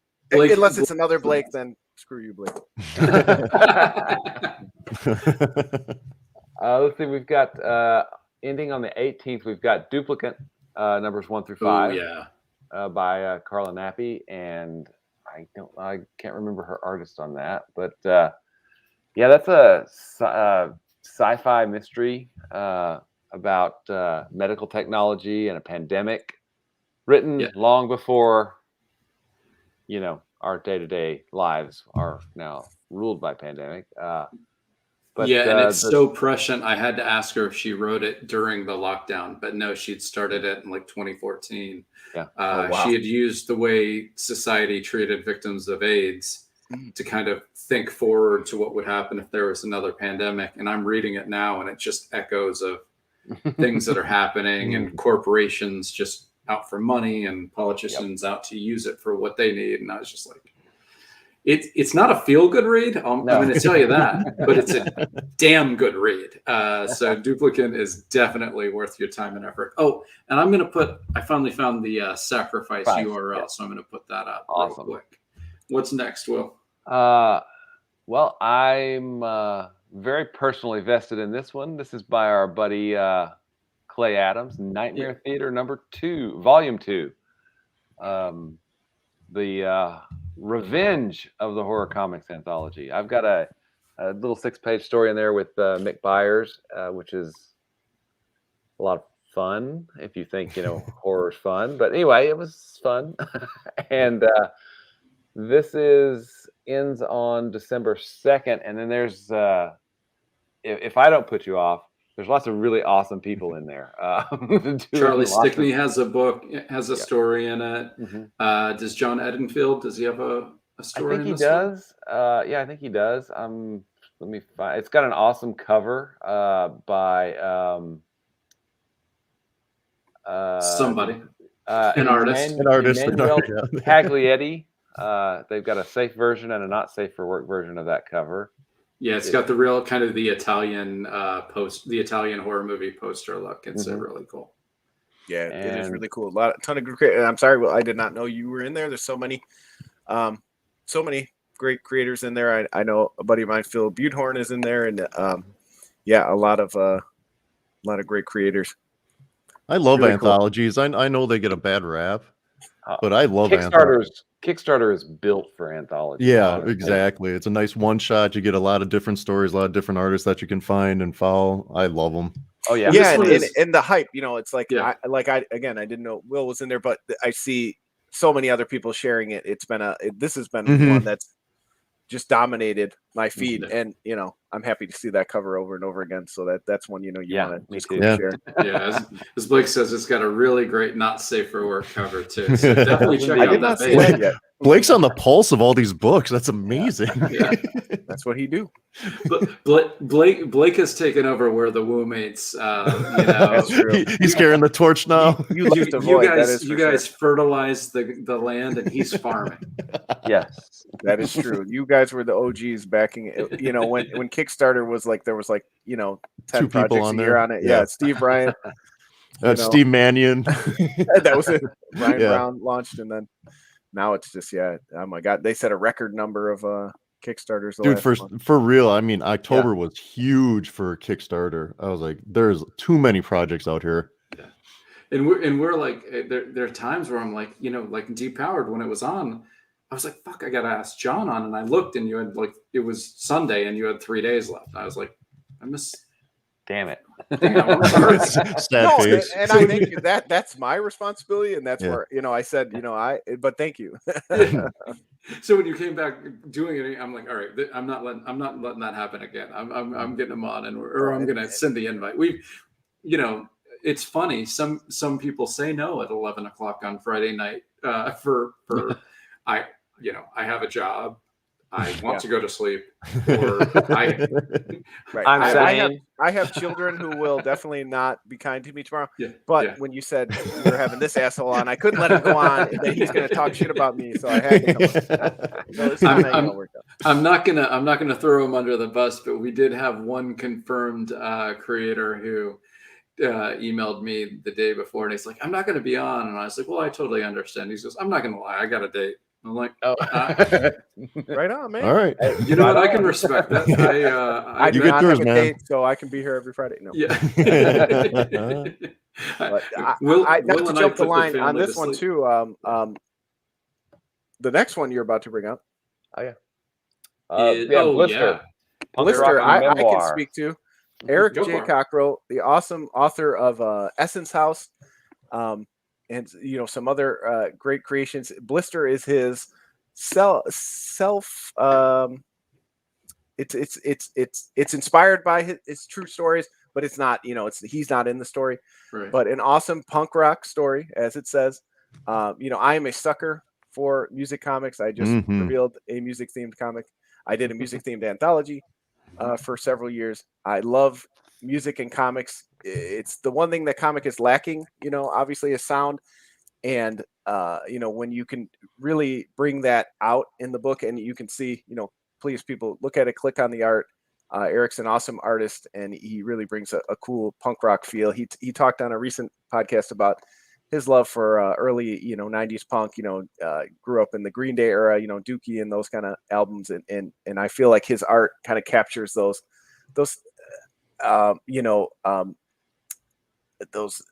just kind of the style of that art comes out, and it gives it that punk rock feel. So this is definitely one I've backed, and it's very close. So people, please don't let this one slip by. Yeah, there's only 2 days left, right?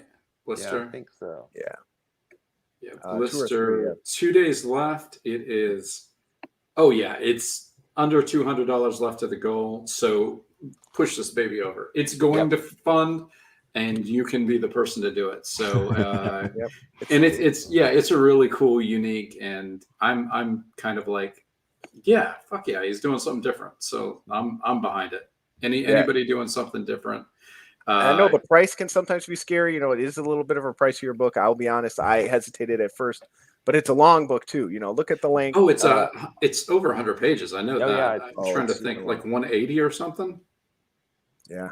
That's a big book. Awesome Angela Odling alternate cover too, that I think he can only get through the Kickstarter cover B from her. So there's a lot of reasons to back it. There you go. Yeah, it's just got such a unique kind of like zine feel to the art. It's really cool. Right. When I'm thinking punk rock, that's what I was trying to say. Like zine, that kind of feeling, those fat lines that he draws. Yeah. Oh yeah. Like really cool. Yeah. Fun book, definitely get on it. It's going the great thing about Kickstarter math, he's gonna get funded. Yeah. But it would be better if it happened tomorrow than the last day, so he can spend just sweating it out. 24 hours enjoying himself. The worst feeling. I'm telling you, as bad as I felt not funding and feeling bad for my team, because that's why I do it. I want my team that works with me to see their book come out and get comp copies and all that stuff. It's just a lot of projects just sweating it or not making it. I've seen several of my peers recently not make it, and that's tough. I mean, I know not everybody can. That's part of this stuff, but don't make people sweat it out, man. Back early. Back early. First day is better than second day is better than third, but guess what, last day is better than not at all. So exactly, you're never too late, but please come early. And speaking of lots of fun, did somebody mention kaiju? How about Monster Matador Afropocalypse? Oh, I missed that one. Rolls right off the tongue. The art on this book is incredible. It is literally a matador fights kaiju monsters to make the world safer for his daughter, and the art is gorgeous. The book just seems like, I haven't read it yet, just seems like good pulpy fun. He uses a bunch of other comic creators as his team of mercenaries, like Ryland Grant is on there. David Schrader from Clay's partner on Nightmare Theater. Yeah. So it's just fun kick-ass kaiju matador action. So that's definitely worth it. I think we got it right. Let's see. Oh no, one more kaiju action. Territory. Oh, okay. You talk about it, I'll find it. Okay, so Territory is by. Let me pull this up here. This could be the Blake that got it. Blake. Blake McCarthy. Yeah, Blake McCarthy. So it might not have been Blake's buzz. Yeah. It's set in a far distant Pacific Northwest where different tribes of people who have survived now worship warring kaijus as gods. And it's got some pretty amazing art. And I think this artist, and I'm going to put it up there, and I know this is terrible, but this was this person's first comic book work. Get out of here. Jesus. Yeah. Like, are you kidding me? A little jealous. Yeah. So I'm just trying this comic thing. Yeah, it works out. Yeah, so I don't know. Yeah. So Jason, John, thank you for joining us. Thank you for hanging out to the end. It is never a have to, but we appreciate you being here all night. It was a pleasure. Absolutely, man. Thanks for having us on, man. Hey, Will, do you want to end the broadcast?